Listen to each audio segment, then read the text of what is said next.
Well, hey, all, thank you so much for choosing to watch my video on this blue buffalo dog food.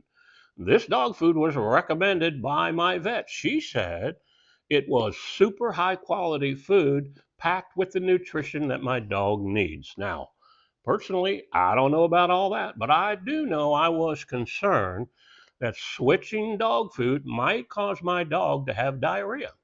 Well, I can report to you after switching, that did not happen. Not a hint of diarrhea. But also, when I poured this into a bowl, I discovered that I can use this as a training treat.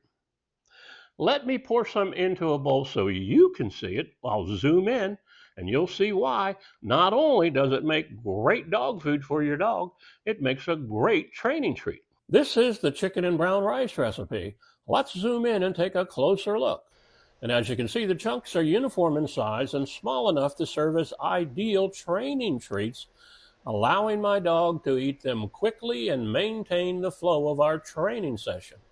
Now, if you found this video useful, please smash the like button so more people will have a chance to see it. Thanks for watching.